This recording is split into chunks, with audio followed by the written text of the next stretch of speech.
Hello, I'm Robin Vincent and welcome to this very quick first impression of the Native Instrument Komplete Kontrol S49 Mk2. Yes, Native Instruments have sent me this thing here to give a bit of a review of and have a look and that kind of thing. So what I thought I'd do is get inside, plug it in and just give you my first impressions. So let's open the box. I always like a good carry handle.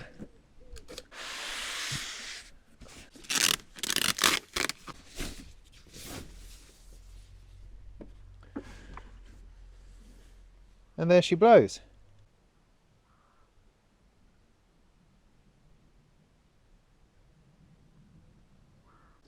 So initial out of the box impressions are that it's a weighty thing. It has some real substance and mass to it, which I'm liking a great deal. I'm loving the clean lines, the angles are all very good so far. It's a very pleasing experience. The new twin screen section here is looking very nice and it doesn't even have any annoying plastic over it. So yeah, I guess I should plug it in and see what happens. So here it is, the S49 all plugged in, all lit up, all raring to go after an enormous scan of every single plug-in and bit of library in my entire system. I've plugged it here into my Surface Pro. I've got a scattering of Komplete loaded on there, just enough to give us a bit of a flavour. And other than the sort of fresher, cleaner look of the hardware, all the focus is going to be on these little screens down here. And what are they going to tell us? Are they going to make it useful? Are they going to enhance the workflow, or are you going to be swapping between one and the other and getting yourself confused as to where things are? We don't know yet, we haven't tried it, we don't know. But let me bring you in and have a quick look. So ignoring the software on the Surface, let's focus directly on the screens on the keyboard. What we appear to have is on the left is all of the library that the Komplete Kontrol software understands, and that includes third-party synths. It's not all just about Native Instruments Komplete or Komplete Instruments or Kontakt Instruments. I've got things here from Arturia and other bits and pieces that I have installed on the system. And on the right hand side it seems to be all about the presets within whatever's selected over here. So if I twist a knob around, it changes over here to give me the presets that I can select. Now one of the key new features is this here, this preview, this idea that it'll give you a little burst of a preset as you go through.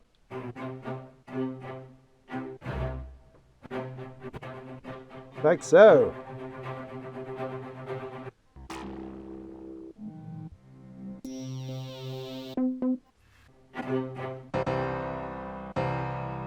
Now this is only relevant to Native Instruments at the moment. This Arturia ARP 2600 for instance, there's no previews for that. I mean, that's something that may happen, but the previews are actually samples. They're not magically being sucked out of the instrument. They are samples that are added to the library to give you this preview of each individual preset. So if I go down to FM8 for instance,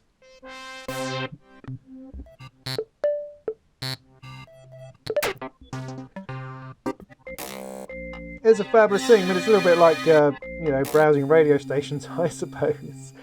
But you don't have to have it like that. You can turn it off and then it's no longer there, and turn it on when you want it.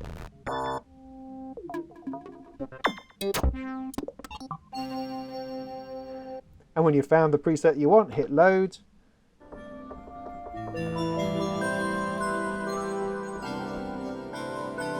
And then for each knob along here on the screen it shows you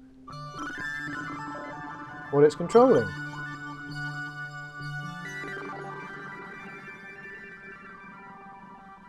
And there's multiple pages of controls. I can hit a button here and it gives me more stuff.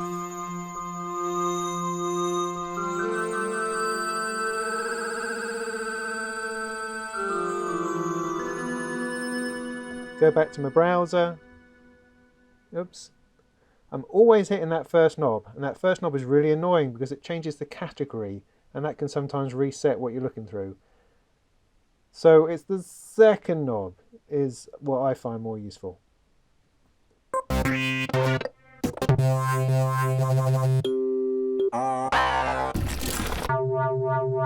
have that. The picture here is just a thumbnail. It's not actually showing you any changes. The changes are happening on the computer screen. Like so. You can see the changes on the controls as I move the knobs. Back to the browser. Always hitting that knob. Let's bring up something like a third-party one, like the Jupiter here. Load that one in.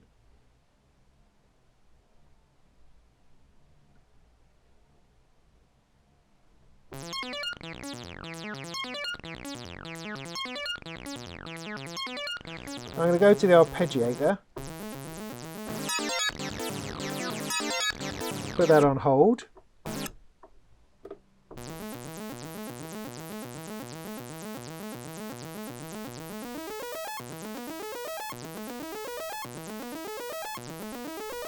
Go back to the plug-in.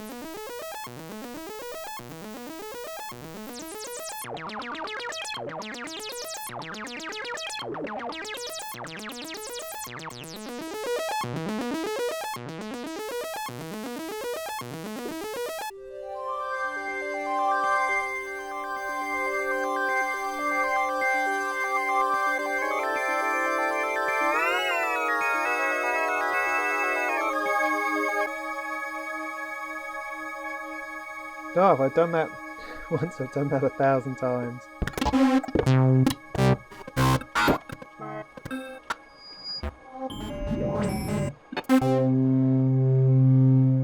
So let's have a quick look at the hardware. I must say that the mod wheel and pitch wheels are the biggest, chunkiest controller wheels I have ever seen in my life. I've never seen anything quite like it. It's enormous. The fatness of these things.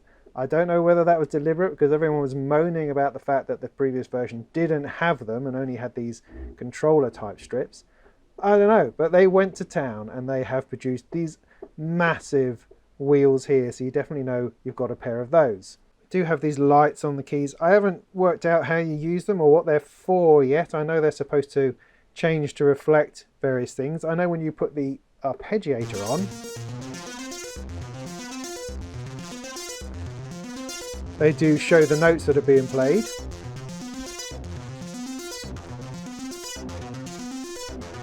Which is quite good fun. And when you bring the lights down low, you do appreciate the buttons a lot more. Because otherwise the buttons have a habit of kind of being black labels on a black background, lighting up black to show you that you've done something. But here the knobs themselves don't seem to light up, which I'm a little bit surprised by, I have to say. I kind of expected there to be a band around them. But the buttons, the feel is really very nice. Swap between browser control, plug-in control. There's all the sorts of things like mixer and bits and pieces and MIDI, which are all to do with door control.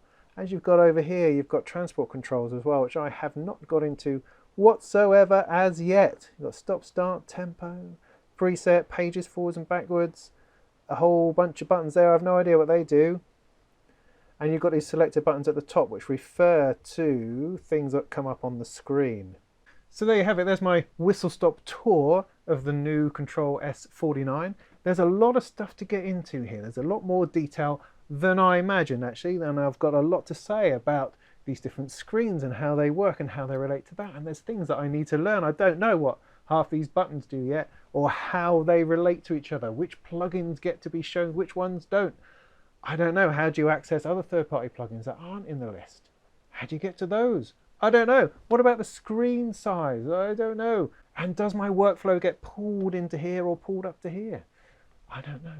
So what I need to do is spend some time with this, maybe a week or so. Give me a couple of weeks to really dig in and get underneath what this keyboard is all about. But, you know, the physicality of it is excellent. I have absolutely no complaints on what it feels like as a controller at this stage, and the layout and the lines and the buttons and the lights and all of that is simply lovely.